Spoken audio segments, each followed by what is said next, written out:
Mustaqim. Kerana sudi bersama-sama dengan Menurut Iman dalam kuliah 2 hari ini dengan tadabbur surah Al-Baqarah, juga bersama-sama yang dikasihi para pencinta ilmu, pencinta Al-Quran, sahabat-sahabat yang dirahmati lagi dikasihi oleh Allah Subhanahu Wa Taala. Terima kasih kepada Sahab Pentadbiran Menurut Iman yang dipimpin oleh Pengerusi Hajar Rosniati binti Mansur. Jadi bagi memohon keberkatan kuliah kita pada pagi ini, marilah sama-sama kita membacakan umul kitab yang akan dipimpin oleh Fadil Ustaz untuk kita hadiahkan kepada baginda Rasulullah sallallahu alaihi wasallam yang kita kasihi, yang kita sayangi, ahli keluarga baginda, para sahabat, para sodiqin, para syuhada, alim ulama, guru-guru kita, ahli keluarga kita serta muslimin dan muslimat sama ada yang masih hidup ataupun yang telah kembali ke rahmatullah. Isiril Fatihah. أعوذ بالله من الشيطان الرجيم بسم الله الرحمن الرحيم الحمد لله رب العالمين الرحمن الرحيم مالك يوم الدين إياك نعبد وإياك نستعين اهدنا الصراط المستقيم صراط الذين أنعمت عليهم غير المغضوب عليهم ولا الضالين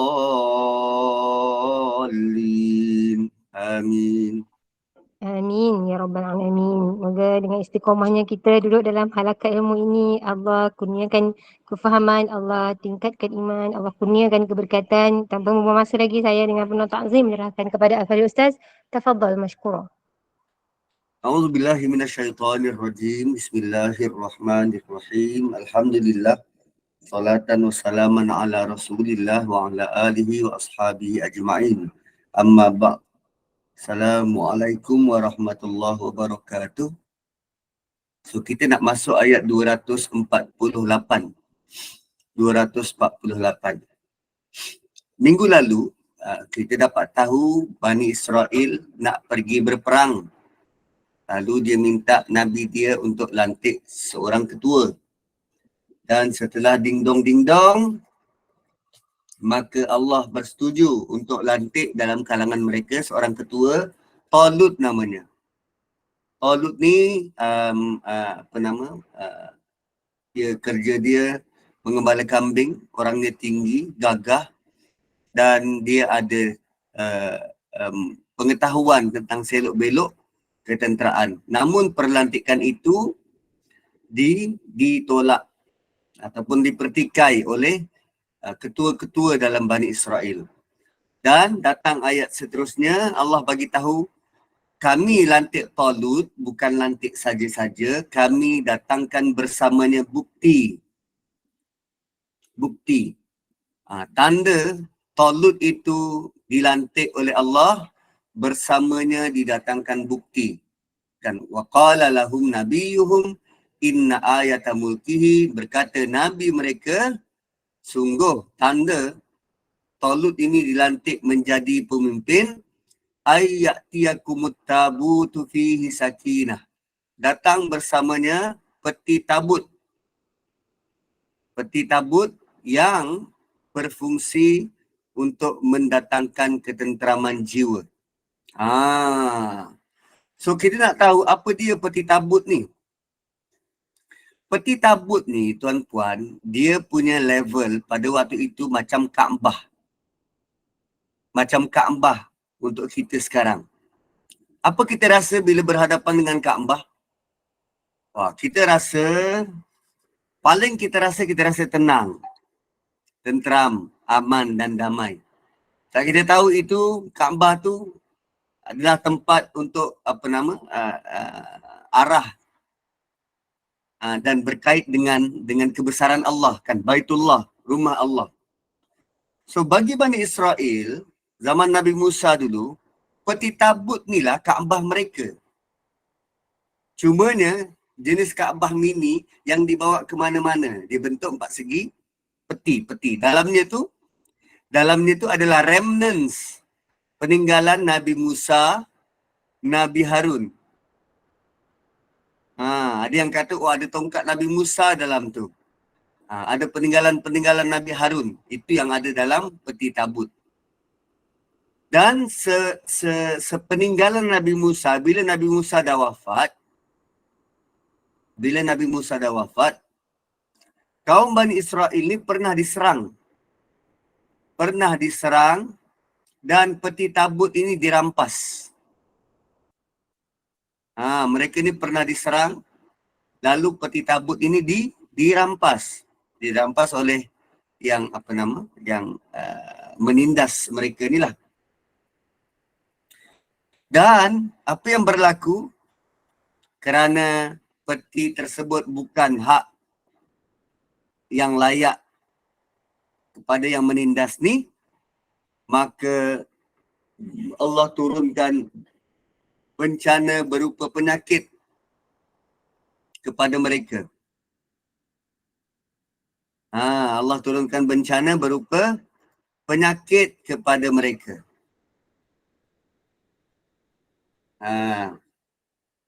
So, bila dapat penyakit, maka mereka menyangka, ini peti inilah punca dia yang membawa kepada kesialan. Macam tu. Kan, peti inilah yang tak berguna. So, tindakan mereka letak peti itu di belakang seekor keldai dan dibiarkan keldai itu bawa keluar peti itu daripada negara mereka. Dan akhirnya keldai itu berjalan sampai kepada Bani Israel dalam kisah ni. Peti tabut tu datang, berjalan sampai kepada Bani Israel. Dan waktu itu Allah lantik Talut sebagai pemimpin. Datang peti itu. Ini bukti pelantikan dia ni sah. Kamu dapat balik peti tabut kamu. Kan Allah sebut tahmiluhul malaikah. Peti tabut itu dibawa oleh malaikat. Kalau keldai je, memang taklah sampai ke situ. So keldai itu diiringi oleh malaikat, dipandu oleh malaikat sampai ke situ. Tengok macam mana perancangan Allah, bagaimana Allah mendiktet semua itu berjalan dengan smooth. Dicuri, dibawa lari, orang ni rasa lost. Kemudian bila dilantik ketua, apa bukti ketua ni sah dan valid? Datang bersamanya peti tabut, mendatangkan kedamaian dan ketenteraman kepada Bani Israel. Inna fi dzalika la'ayatan lakum in kuntum mu'minin. Dan peristiwa kembalinya peti tabut itu merupakan satu keterangan bagi kamu. Kalau kamu benar-benar mahu beriman dengan Allah, mahu beriman dengan Nabi kamu, mahu beriman dengan perlantikan Talut, mahu beriman dengan peti tabut tu, percaya. Beriman selain daripada maksud percaya, beriman juga bermaksud sedar apa yang berlaku. Sedar apa yang berlaku. Kadang kita ni tuan-puan, kita perlu lihat bukti depan mata baru nak percaya. Kita perlu lihat bukti itu dia didatangkan depan mata. Selagi tak ada, selagi itulah kita masih berdegil tak nak percaya. Dan dalam kes Bani Israel, sampai ke tahap Allah datangkan peti tabut yang telah lama hilang, barulah mereka percaya betul lah Talut ni sebagai pemimpin. Kan, datang peti tabut tu kan dalam bentuk yang apa? Yang menakjubkan, yang ajaib. Dan orang kita kan suka benda macam tu. Kalau biasa-biasa ni dia rasa ya ke, boleh percaya ke? Tapi kalau dia nampak sejadah berdiri, dia nampak ada tulisan Allah dekat langit, dia nampak ada tulisan Allah dekat kambing, baru dia kata, betul lah Allah tu berkuasa mencipta yang hebat-hebat macam ni. Sedangkan kambing tu dengan kambing yang lain sama je seekor kambing. Sedangkan hari-hari kita nampak formasi awan yang berbeza-beza, tidak pun kita rasa kagum seperti mana kita nampak kalimah Allah tercatat di langit. Awan yang sama kita nampak kot. Why so-called double standard ni? Kan? So janganlah berperangai macam Bani Israel. Kena nampak keajaiban baru mau percaya. Tak gitu. So bila dilantik pemimpin, patuh saja selagi mana dia tidak buat maksiat. Dia tidak arahkan. Dia buat maksiat, itu urusan dia dengan Allah. Tapi bila dia arahkan kita buat maksiat, itu jam kita wajar tolak. Tapi selagi mana tak berlaku benda tu, patuh dan taat sudah. Jangan cakap belakang. Tuan-puan, rakyat Malaysia ni sampai ke tahap punyalah kita jauh dari Quran. Kita sudah sampai ke tahap siapa pun jadi pemimpin di Malaysia ni, siapa pun jadi Perdana Menteri, ada sahaja benda yang kita nak kritik, ada sahaja benda yang tak puaskan hati kita, ada sahaja benda yang kita nak umpat. Dan itu sangat bahaya.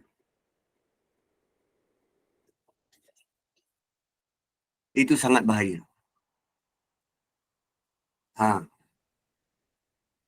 Kita langsung tak pandang terhadap arahan dari Allah. Ati'ullaha wa ati'ur rasul wa ulil amri minkum. Taat pada Allah, taat pada Rasul dan pemimpin dalam kalangan kamu. Kan? Lepas tu bila kita komen pemimpin tu, kita macam kita lah yang paling bagus, paling pandai memimpin. Malah tanpa segan silu kita declare, tanpa segan silu kita declare, kami nak runtuhkan kerajaan sekarang. Adakah itu yang Allah nak? Atau itu semata-mata ungkapan lahir dari nafsu nak berkuasa? Kan? So janganlah berperangai macam Bani Israel. Semua tak puas hati. Tak pernah nak rasa bersyukur. Tak pernah rasa diuntung.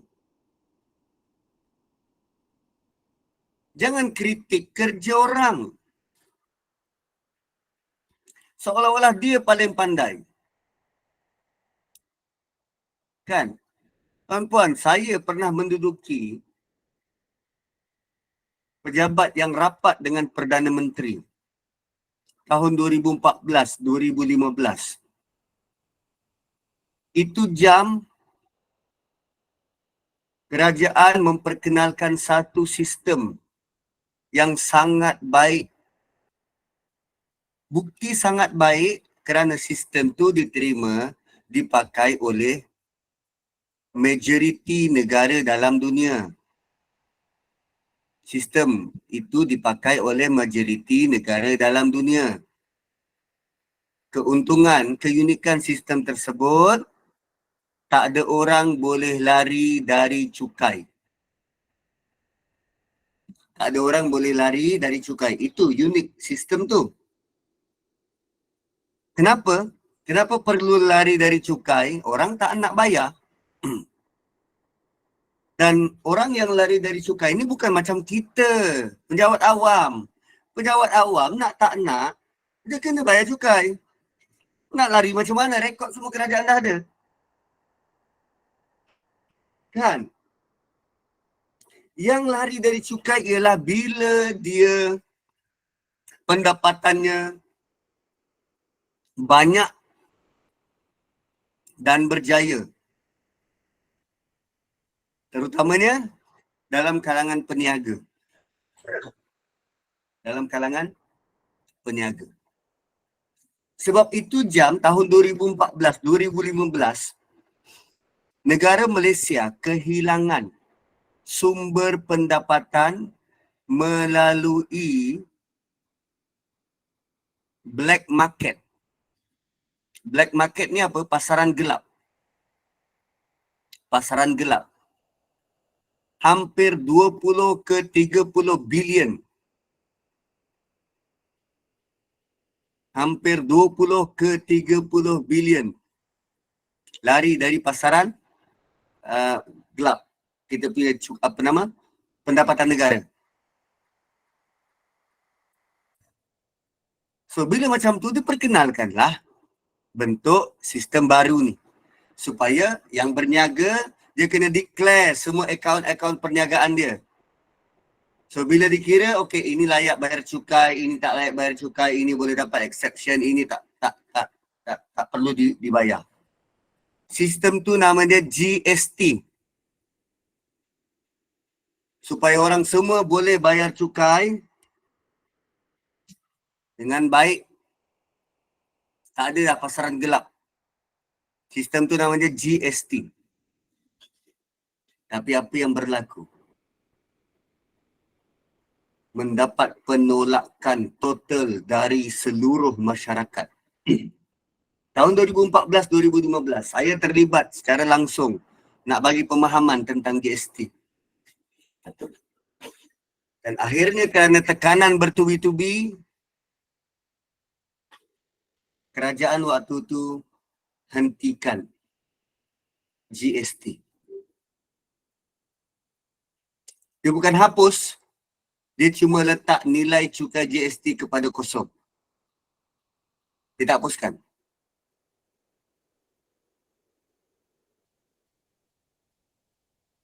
Dan sekarang, bila bertukar kerajaan demi kerajaan, tukar pemimpin baru, tukar itu, tukar ini,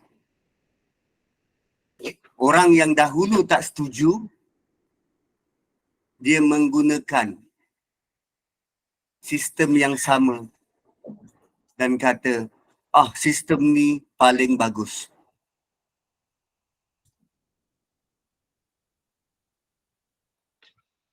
Kan? Sistem ni paling bagus. Dahulu, mereka lah yang canang seluruh Malaysia. Dia canang seluruh Malaysia, hasut rakyat menolak sistem ini. Sekarang, tak kala mereka berkuasa, mereka kata, inilah sistem paling bagus, tak pernah terwujud satu sistem yang begitu bagus mengekang black market.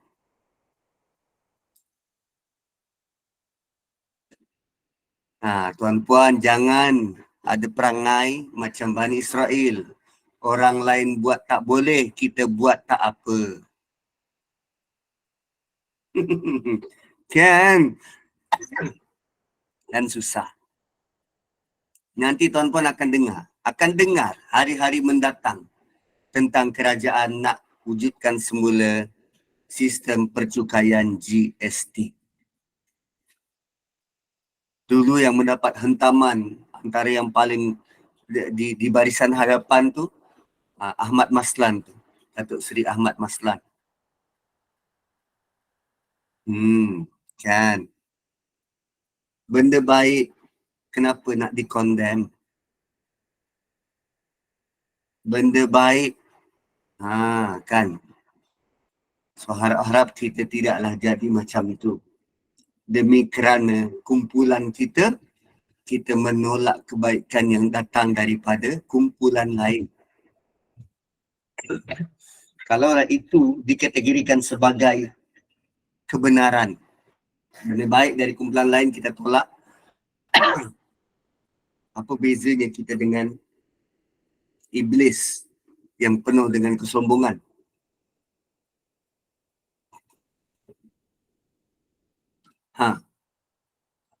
So bila dapat kembali kepada 248, bila dapat mandat, so tabut kembali, mereka gembira, Kaabah mereka sudah kembali, mereka sudah bertenang, dapat bertenang, maka Talut dibaiat, dapat mandat jadi ketua.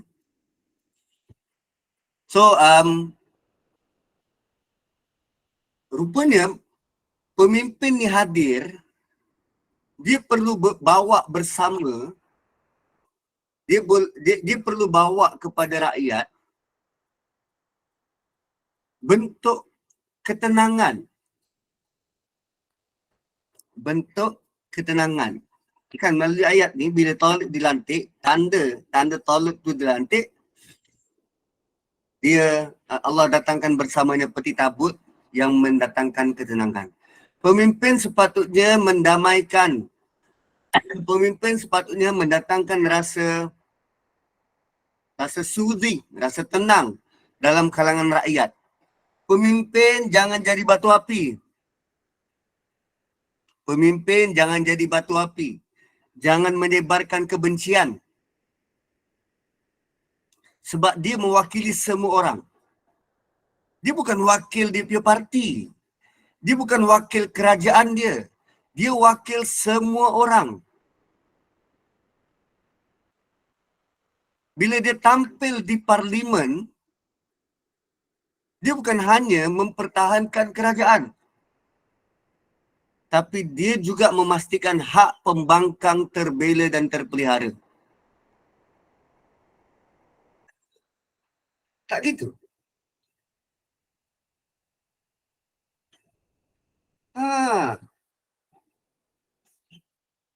Pemimpin sepatutnya come out dengan idea-idea yang mendamaikan semua orang. Dia tak bolehlah bias. Tak. Sepatutnya kalau dahulu dia diperlakukan begitu, dia tidak mengulangi kesalahan yang sama seperti mana dia pernah dilayan dan dihukum secara tak adil. Kan? So dia perlu bawa bersamanya suatu yang menenteramkan rakyat jadi tenang. Dan pada ayat tersebut, ayat ini dia terpakai kalau orang benar nak beriman. Inna fi dzalika la'ayatan lakum in kuntum mu'minin. Kemudian, falamma fasala Talut bil junud. Falamma fasala Talut bil junud. Dan ketika sebelum tu ada sikit lagi tentang ayat tu.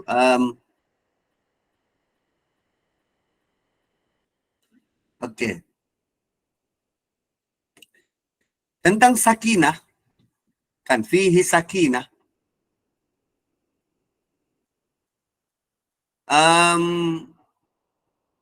Sebab nak berperang, kan diorang punya misi kan nak berperang. Orang berperang ni, dia perlu ada rasa kedamaian. So sakinah yang diberikan tu dalam bentuk peti tabut tu lah. Rasa tenang dan tenteram sebab kita nak menghadapi, nak memulakan siri peperangan dengan musuh. Jadi mereka perlu tabut. Mereka perlu tabut. Berbeza dengan pengalaman Nabi SAW, Allah beri sakinah kepada para sahabat. Bukan dalam bentuk peti tabut ke ataupun Kaabah melayang-layang, tak. Allah beri ketenangan pada mereka. Allah datangkan rasa mengantuk. Datang bayu lembut, diberikan kepada mujahidin sehingga mereka ngantuk dan tertidur. Suatu perang.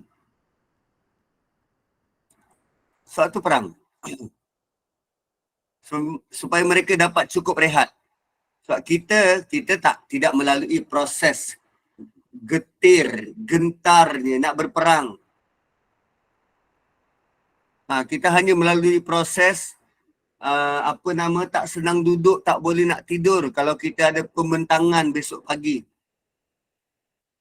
Ataupun nak buat viva. Ataupun nak exam. Itu pun dah tak lalu makan dah. Tidur sekejap-kejap. Ini kan pula berperang. So bentuk sakinah yang Allah beri kepada para sahabat sebelum berperang, mereka dapat tidur dengan nyenyak. dapat recover tenaga. Itu hebat. Tak, kalau ikut logik nak hadapi peperangan kan,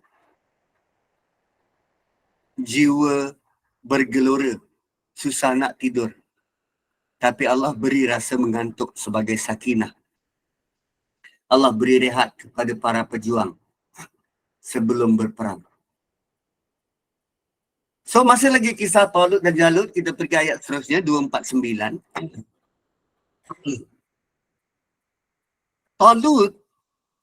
Talut, dia ada kepandaian dan kemahiran berperang. So, bila dia tahu teknik dan taktik, maka bolehlah dia memperturunkan ilmu, kemahiran tersebut untuk latih tentera dia. Sebab tentera perlu dilatih oleh ketua yang tahu selok-belok. Dan tentera perlu dilatih bagi menghadapi peperangan. Kalau dia bawa tentera yang tak terlatih, sama macam kita hulur tengkuk untuk disembelih. Kan? So, Talut mengajar, melatih tentera dia melalui siri ujian yang Allah sediakan. Siri ujian ketenteraan yang Allah sediakan. Bagaimana? Ini cerita dia. Falamma fasala Talutu bil junud. So, bila Talut mula keluar dengan tentera dia, fasala ni keluar. Dan perkara paling utama dalam ekspedisi ketenteraan ialah ketaatan kepada ketua. Itu benda paling penting, paling dasar. Core kepada ketenteraan ialah ketaatan. Lepas tu tuan-puan tengok sahaja tentera darat, tentera laut, tentera udara. Arahan ketua adalah absolut. Tentera di bawah yang menerima arahan, dia kena patuh ikut 100%. Dia kena ikut 100%. No second option. Tak ada boleh bagi, saya rasa macam ni lah general. Tak. Tak ada. Ketaatan. So, disiplin ketenteraan sangat menekankan, sangat memberi penekanan terhadap taat pada perintah ketua. Taat pada perintah ketua. Dan disiplin ini sangat memudahkan bagi ketua untuk mengarahkan anak buah dia. Kami Masjid Negara pernah beberapa kali buat program bersama dengan polis. Program bersama dengan polis. Yang kerap kami buat ialah program derma darah dengan kerjasama PDN, Pusat Dracula Negara. Pusat Darah Negara kan, macam Dracula. Dia nak darah orang.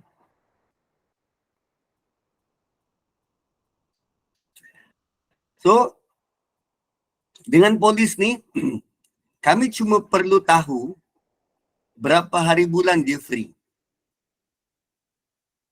Set tarikh, setkan dengan PDN, kami datang, dewan penuh automatik. Kalau nak 200 pack darah, kami jemput 250 orang. Kalau nak 100 pack darah, kami jemput 150. Sebab tak semua yang datang boleh diterima darah dia. Boleh menerima darah. Tapi yang penting ialah bila ketua dia bagi arahan, semua akur dan ikut. Semua beri kerjasama. Suruh berbaris, baris. Suruh berdiri, diorang berdiri. Itu pentingnya disiplin. Disiplin, ketaatan. Dan jom kita lihat bagaimana Allah uji ketaatan tentera Talut. Ketaatan sangat penting. Jika tak ada ketaatan, tentera akan lemah. Tak kira diorang ramai ke diorang sedikit, tentera yang lemah tak berguna dalam medan peperangan.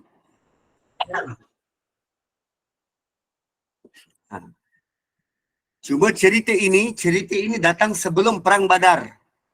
Cerita ini datang sebelum Perang Badar. Dan kita tahu selepas Perang Badar ada Perang Uhud.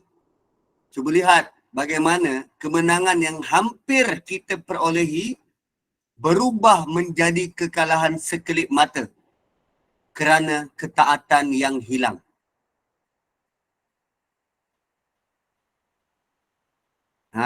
Waktu tu Nabi belum diuji dengan ketaatan ni. Tapi terbukti apa yang berlaku dalam cerita Talut, Nabi lalui dalam Perang Uhud. Bila ketaatan hilang, nak menang bertukar jadi kalah.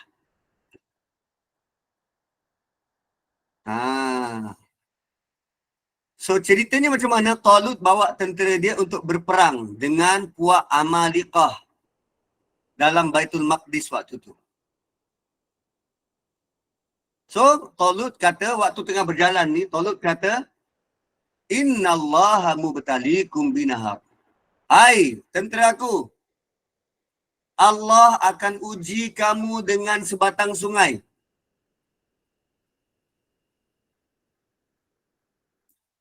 Tengok macam mana Talut beri arahan kepada pasukan dia.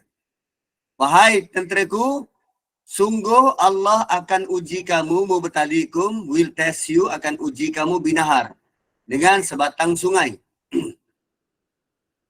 Faman syariba. Allah ilhamkan pada Talut untuk uji tentera dengan sungai. Dan Talut kata ini arahan dari Allah. Ini ujian dari Allah. So sebenarnya tak ada beza dengan cara kita bercakap. Kan dengar kawan aksiden kereta, sabarlah. Ini kan ujian dari Allah. Sama je macam Talut kata, sungguh Allah menguji kamu dengan sungai. Kita ubah je ayat kita daripada ini ujian dari Allah. Kita kata, sungguh ini Allah uji kamu dengan aksiden kereta. So mereka akan lalu sebatang sungai dan arahan dikeluarkan tidak boleh minum dari sungai tersebut walau dahaga tahap cipan. Tak boleh minum dari sungai tersebut walau kamu dah jalan jauh keluar daripada kota. Diorang dah keluar, ekspedisi tentera kan keluar daripada kota nak menuju kepada Baitul Maqdis. Tapi bila jumpa sungai, mereka tidak dibenarkan minum. Bayangkan, dah jalan jauh, penat, dahaga. Tapi terima arahan, tak boleh minum. Jiwa mana yang tidak bergelora, terasa nak minum, tapi memandangkan ini arahan, maka jangan minum. Dan arahan ini tuan-puan, adakah arahan yang ringan? Arahan ini berat. Sebab minum benda harus. Minum ni harus kot. Bukan benda haram. Bukannya dalam bentuk jangan makan babi. Kalau jangan makan babi kita dah tahu dah itu haram. Tak terliur pun. Tapi ni jangan minum. Aku dari tadi bercakap nak minum. Saat pukul 7 tadi. Ni pula kata jangan minum. Dah lah jauh dah berjalan. Nampak sungai, tak minum. Dia tinggal kejebus saja. Sungai kot. Arahannya jangan jangan minum. Sangat-sangat mencabar. Dan ujian ini sangat berat. Untuk lihat siapa yang taat. Dan arahan pertama jangan minum. Arahan kedua, faman syariba minhu falaisa minni. Siapa yang minum, dia balik. Siapa minum juga, dia tak boleh jadi tentera. Dia kena balik. Dia tak boleh jadi tentera Talut nak lawan Jalut. Hilang kelayakan. Sebab mereka yang minum tidak ikut arahan. Tidak taat pada ketua. Bila tak ikut arahan, tidak taat pada ketua, dia dikira gagal. Dan dia akan digugurkan dari menjadi tentera. Sebab sangat bahaya kalau bawa juga mereka yang tak taat, kerana mereka bakal melemahkan pasukan ketenteraan itu secara keseluruhan. Dia akan jadi beban pada orang lain. So ini ujian ketaatan.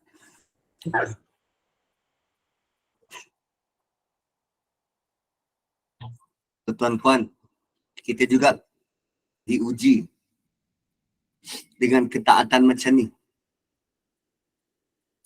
Waktu puasa. Waktu puasa. Kan? Minum tu harus. Tapi time puasa, Allah tak bagi minum. Dan kita taat.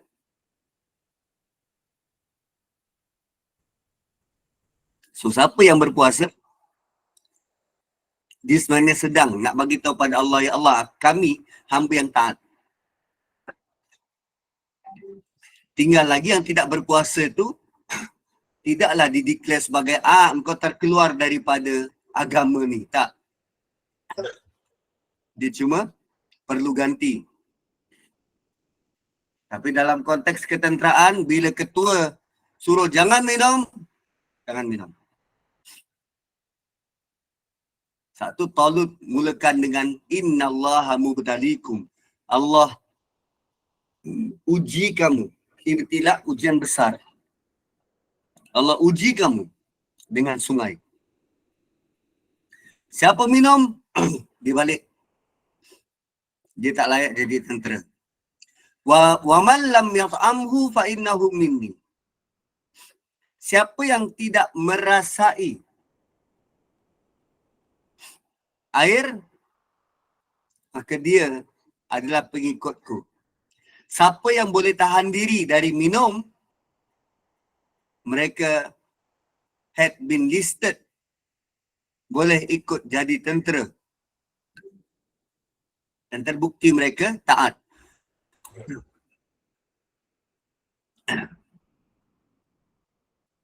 Suarahannya apa? Tak boleh minum. Siapa berjaya tahan diri, yat'amhu. Ada beza tuan-puan perkataan syariba, syariba tu minum, dengan perkataan to'ama. To'ama tu makan. Mula-mula Allah sebut syariba. Mula-mula syariba. Kemudian to'ama. Siapa yang makan air? Mana ada air kita minum. Air kita minum. Tapi kenapa Allah guna to'ama? Kerana to'ama ni bukan minum. To'ama ni apa? Rasa. Rasa. Dia bukan minum. Dia bukan sekadar minum seteguk, dua teguk. Tak. Rasa pun tak boleh. So nak jadi tentera Talut, rasa pun tak. Tu betul. Patuh pada arahan. Patuh pada arahan. Tapi adakah Talut benar-benar zalim? Orang yang betul-betul haus, berjalan jauh, tak diberi minum.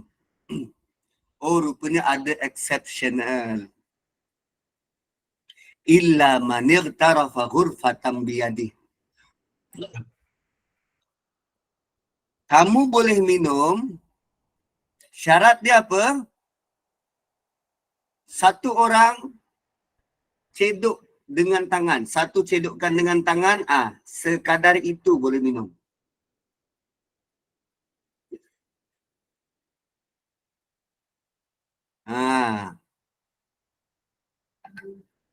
So dia ada 2 level, 3 level. Level terbawah, dia gagal ikut arahan, dia sampai ke sungai, dia bukan sekadar minum, dia mandi. Ini jenis patah balik. Patah balik, kau tak sesuai jadi tentera. Jenis kedua, haus sangat. Dia ambil sekadar cukup seraup tapak tangan. Tak lebih. Tu dikira juga sebagai tentera sebelah. Dan yang paling ngetop, jenis komando, langsung tak minum. Lalu bila diberi syarat macam tu, fasyaribu minhu. Bergegas Bani Israel minum. Fasyaribu, mereka minum bukan sekadar minum seraup tangan, tapi mereka minum sungguh-sungguh sebab haus. Illa qalilan minhum, kecuali sebahagian kecil dari mereka. Ternyata ramai yang minum dengan banyak, sedikit sahaja yang mengikut arahan. Dan bahasa yang digunakan menunjuk sedikit yang tidak minum. Kerana mereka tak tahan nak lawan rasa dahaga, maka mereka terus minum. Satu sudut lain bila diberi pilihan, siapa yang minum balik, itu juga menunjukkan daripada awal ramai orang yang tak sudi nak terjebak dalam kancah peperangan. Ramai yang tak berani. Sedangkan awal-awal, orang sebut apa? Ini fi sabilillah. Lantik kami ketua supaya kami dapat berperang di jalan Allah. Ambilkan dihalau daripada kampung halaman. So Allah uji dengan sungai. Ternyata mereka tewas awal.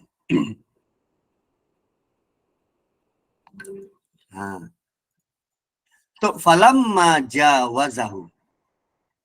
Kemudian bila Talut bersama dengan tentera yang berbaki, yang beriman menyeberangi sungai. Jumpa sungai, seberang sungai itu Jalut. Seberang sungai itu Jalut. Dah dekat dah. Tapi yang tak layak, Talut suruh patah balik. Engkau nanti jadi beban je. Susah je, jadi beban. So Talut bersama dengan orang beriman, diriwayat kata 313, yang berjaya dengan ujian pertama. Mereka lompat ke medan seberang sungai. Qalu, berkatalah mereka kepada Talut. Ni tentera yang berjaya ni. Tentera berjaya bercakap dengan pemimpin dia. La taqata lana al-yawma bi Jalut wa junudi. Wahai ketua kami, hari ini kami tak terdaya nak menentang Jalut dan tentera dia.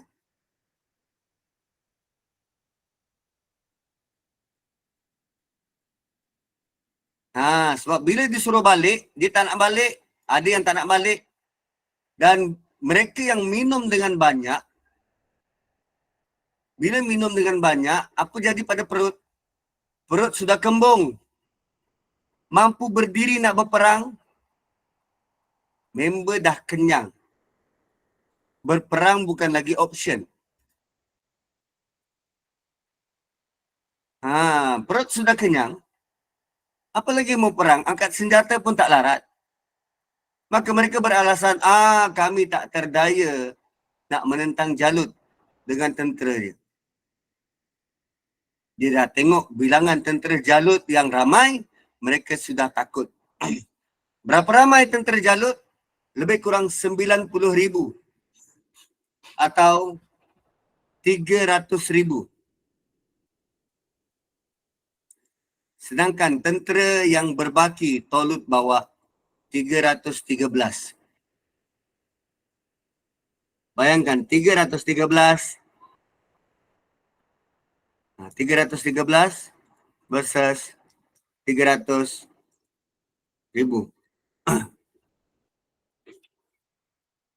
Itu perbandingan yang sangat tidak munasabah. Kalaupun kita letak tak adalah sampai 300,000 Ustaz, kurang sikit. Okey, 313 versus 90,000. Pun masih jauh perbandingan tu. Jauh. So asalnya tentera yang Tolut bawa lebih kurang 80,000. Asalnya 80,000. Itu masih lumayan. Tapi kerana ramai yang minum, tak tahan, maka yang berbaki 313. Dan 313-nya adalah tentera elit. Tentera elit. Begitulah Allah nak tunjuk bagaimana tentera elit yang benar patuh taat perintah. Walaupun sedikit, Allah janjikan kemenangan. 313 jumlahnya sama dengan orang yang sertai perang Badar. Dan ini bukti bila Allah tolong hamba dia, boleh menang. Sebab menang kalah bukan bergantung kepada berapa ramai bilangan tentera. Allah berkehendak kita mula pergi perang je. Dan bila kita taat, Allah akan beri kemenangan. Allah bukan sekadar tolong. Allah jamin kemenangan. Allah beri kemenangan. Kalau kita lihat on paper, tak logik, kita tak akan dapat nampak macam mana boleh menang. Tapi Allah tunjuk. Allah beri kemenangan. Walaupun on paper, mustahil menang.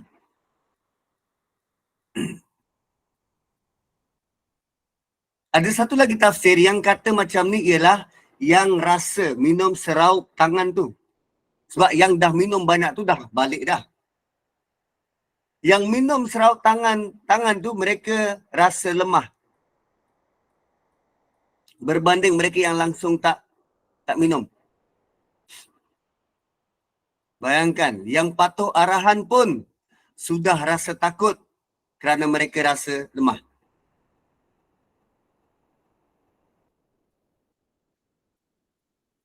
Kemudian, tadi tu yang kata kami tak terdaya nak lawan diorang ni ramai. Maka perkataan itu dijawab dengan mereka yang langsung tak minum.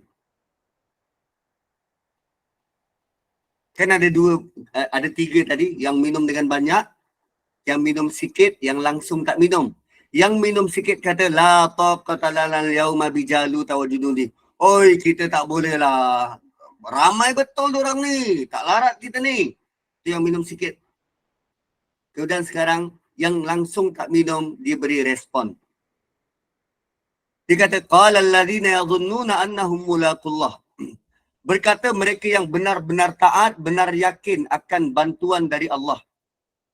Mereka yang yakin, sedar Allah akan bantu. Mereka yang yakin dan sedar mereka akan bertemu dengan Allah. Mereka tahu akhirnya mereka mati juga. Tapi mati ini mati pilihan, untuk mati dalam keadaan lebih mulia, mati dalam keadaan jihad.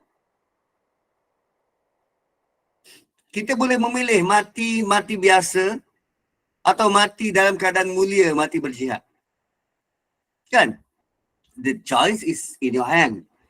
Allah sudah janjikan kemenangan pada mereka, maka mereka yakin akan mati. Dan kalau itulah pengakhiran hidup mereka, mereka bangga dapat mati syahid. Sebab ikut mana pun kita semua akan mati. Bila mengenangkan, aku akan mati syahid, mereka sudah hilang rasa takut. Dan kita boleh lihat daripada perkataan mereka ni, dengan berani. Dengan berani. Dan Allah bawa kisah ini supaya jadi pemangkin kepada sahabat yang nak berperang dalam perang Badar. Allah beri kata semangat.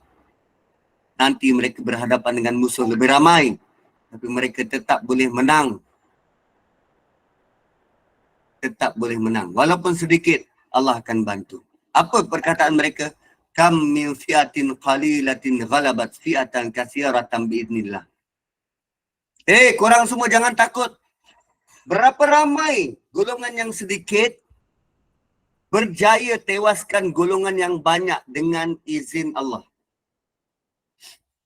Tu perkataan biidznillah tu penting. Dia bukan sekadar terbuktilah dalam sejarah perang Badar kan diorang sedikit lawan dengan Quraisy kan ramai. Ayat tu tak boleh berhenti di situ. Ayat tu perlu diteruskan. Mereka boleh menang sebab Allah bantu. Biiznillah tu penting. Biiznillah tu penting. Tanpa bantuan Allah, kita tak ada apa-apa.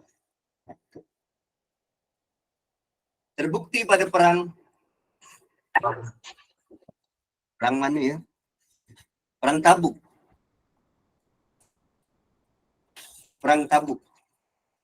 Waktu itu sahabat rasa confident sebab diorang ramai. Akhirnya Allah uji. Allah uji dengan ketidaksepakatan. Ada sahabat yang berlari daripada medan perang sampai ke Madinah, punya takut. Tapi akhirnya Nabi panggil balik dan mereka diberi kemenangan.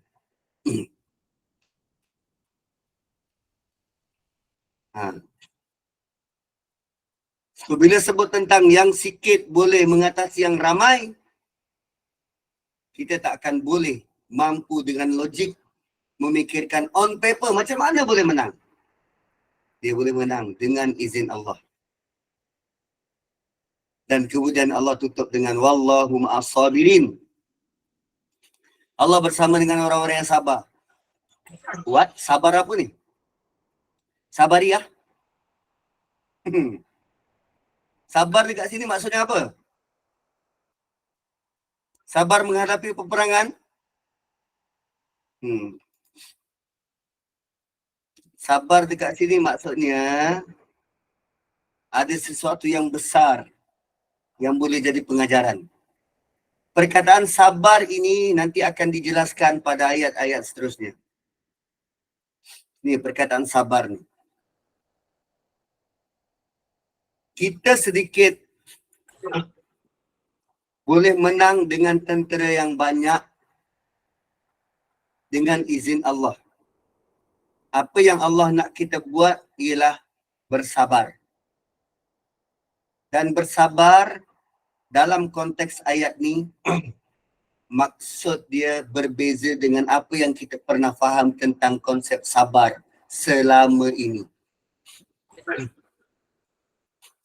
Bersabar dengan dalam konteks ketenteraan, dia bukannya bersabar tahan diri tak marah. Bukan bersabar dengan ketakutan tentera musuh ramai. Bersabar dekat sini ialah bersabar dengan rutin latihan ketenteraan,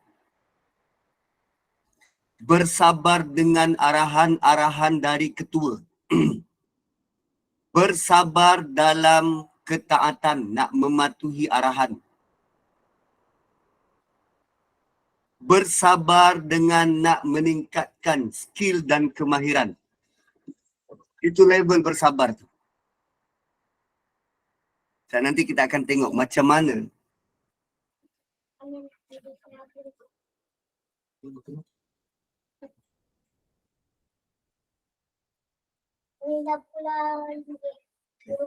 simple.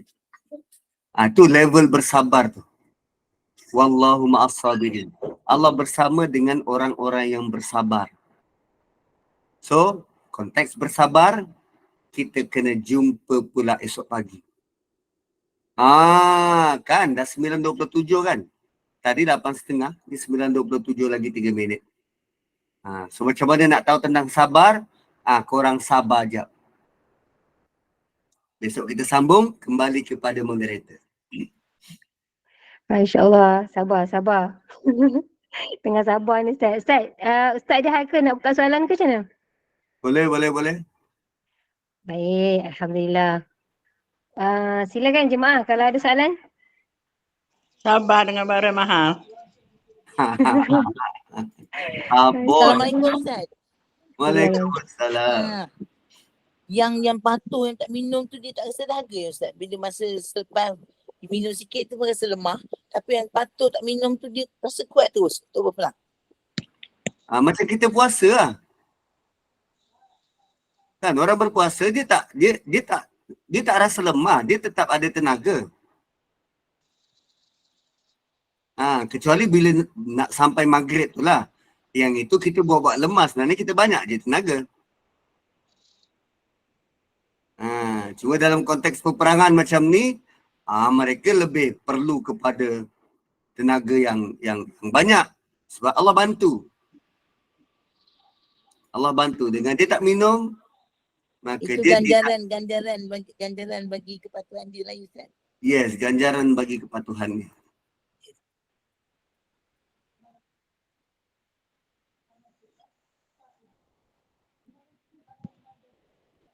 Baik, ada lagi soalan?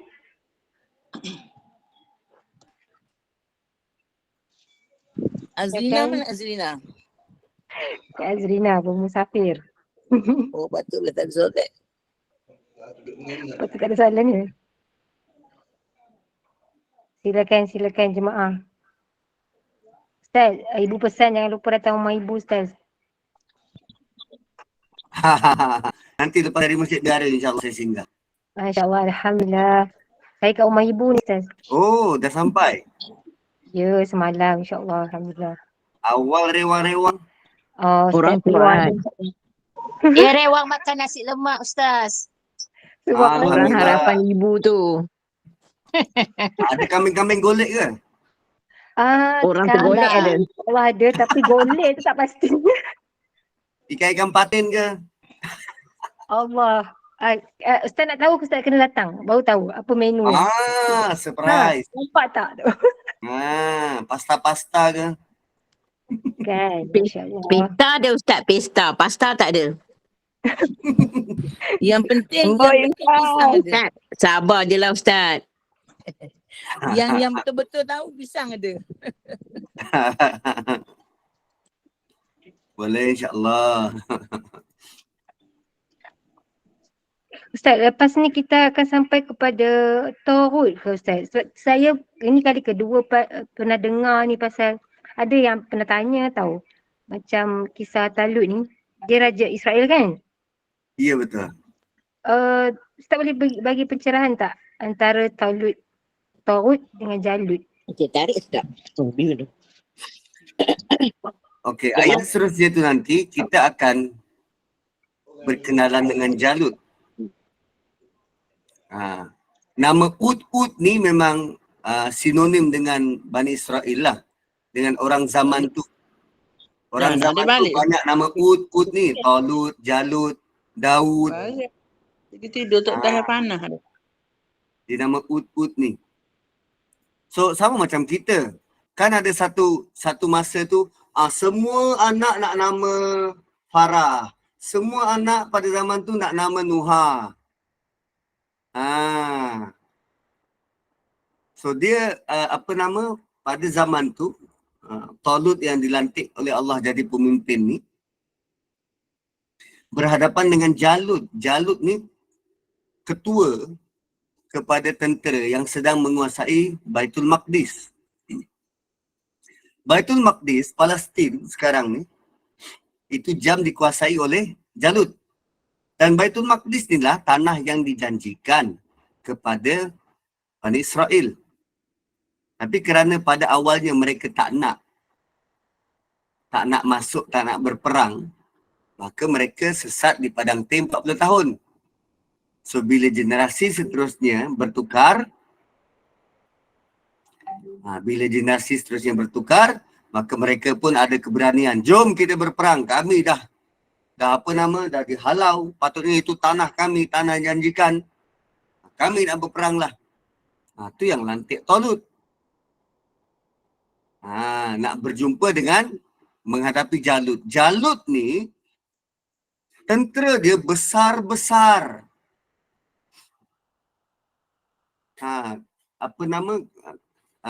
Kalau kita Google Jalut, tentera dia ni besar-besar. Images. Dia macam manusia biasa lawan giant. Jalut ni besar. David and Goliath. Memang orangnya besar-besar, tinggi dan gagah. Bayangkan tinggi macam ni 90,000, 300,000. Ni siap ada peta lagi. Saudara daripada sini, ini bukan. Ini Battle Ain Jalut. Saudara daripada sini jumpa sungai dan berperang dekat situ. Ini antara gambaran-gambaran dalam itulah. So Jalut ni Goliath. Tentera-tentera Jalut ni Goliath. Dan macam mana mereka boleh kalah? Yang itu sesi seterusnya lah. Sabar menunggu yang tu. Sabar. Kan nanti habislah silibus. Betul lah juga. Esok kita sambung Ustaz. InsyaAllah. Ada sambungan lagi tak? Ada sambungan lagi tak? Ada soalan lagi tak? Ustaz, kalau kita bandingkan dengan saya sangat tertariklah dengan tentera Raja Muhammad Al-Fatih kan. Tentera dia masya-Allah yang menentang Konstantinopel masa tu. Semua tentera dia yang tak pernah tinggal tahajud kan Ustaz, masya-Allah. Jadi tentera Jalut ni ada macam tu ke Ustaz? Yang Ustaz kata elit tu, tentera elit tu. Kalau dia boleh patuh arahan tak minum, walaupun dalam keadaan begitu mendesak untuk minum, itu sudah menunjukkan kepatuhan yang absolut kepada ketua. Benda yang harus pun dia boleh patuh, apatah lagi benda yang wajib. Kan. So itulah bentuk-bentuk tentera yang elit. Berbanding ada sebahagiannya tak tahan juga merayu kepada Talut, boleh tak kami minum sikit je. Okey, sikit je, satu tapak tangan. Itu yang tentera biasa. Yang tak layak jadi tentera lebih ramai. So kalau nak dibandingkan dengan tentera Al-Fatih, sebab tentera Al-Fatih ni mereka memang dilatih ilmu ketenteraan dan dilatih juga ilmu kejiwaan. Tahajud tu optional. Siapa yang buat, dia akan dapat bonus. Tidaklah diwajibkan kepada seluruh tentera Al-Fatih tu untuk tahajud malam-malam. Tapi Sultan dia mengambil inisiatif. Aku pemimpin. Dan kalau bukan aku yang rapatkan diri dengan Allah, bagaimana aku nak ajak manusia untuk rapatkan diri dengan Allah? Sebab tu inisiatif yang diambil oleh Sultan Muhammad untuk bertahajud dan tak tinggal selama dia hidup. Kerana apa? Kerana kecintaannya pada Rasulullah sallallahu alaihi wasallam. Kenapa dia beria nak menakluk Konstantinopel? Sebab dia nak jadi orang yang Nabi sebut. Pemimpin yang menguasainya sebaik-baik pemimpin, dia tentera sebaik-baik tentera. Sebab dia beriman dengan hadis Nabi. Dia percaya Nabi takkan berbohong. So aku perlu jadi pada level yang paling tinggi yang aku mampu dan boleh, supaya aku boleh menepati ramalan Nabi itu. Itu dahsyat. Dahsyat tuan-tuan. Tapi kita tidak pun teruja bila Nabi kata macam ni. Orang yang paling baik, lelaki yang paling baik ialah lelaki yang paling baik dengan keluarganya. Dan Nabi kata, aku adalah paling baik dengan keluargaku. Kita tak teruja pula, lelaki-lelaki ni tak teruja pula nak menempa nama seperti lelaki yang Nabi sebut dalam kisah tu. Atau, asyik lelaki je yang kena, atau Nabi pernah kata, kalaulah Allah izinkan ada manusia boleh sujud pada manusia yang lain, maka aku akan suruh isteri sujud pada suami. Kita tak ada pula berusaha nak jadi isteri seperti mana yang Nabi sebut tu. Jeng jeng jeng. So rupanya hubungan kita bukan sahaja jauh dengan Quran, tapi kita masih jauh dengan hadis-hadis Nabi sallallahu alaihi wasallam. Hadis-hadis itu kita tidak pandang sebagai inilah matlamat aku, hidup aku nak jadi macam tu. Aku nak jadi macam yang Nabi sebut. Aku nak jadi macam yang Nabi tunjuk. Kita dengar hadis Sultan Muhammad Al-Fatih tu hadis pemimpin terbaik dan pengikut terbaik macam yang itu. Tapi kita tak termotivasi nak ikut. Sultan Muhammad pun dengar hadis yang sama. Tapi bagaimana dia boleh termotivasi, boleh rasa akulah orangnya, sehingga dia berusaha pada level yang sangat menakjubkan.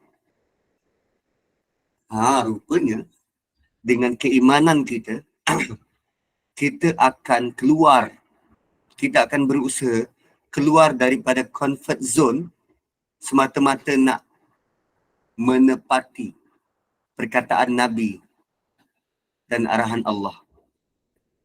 Wallahu a'lam. Jeng jeng jeng.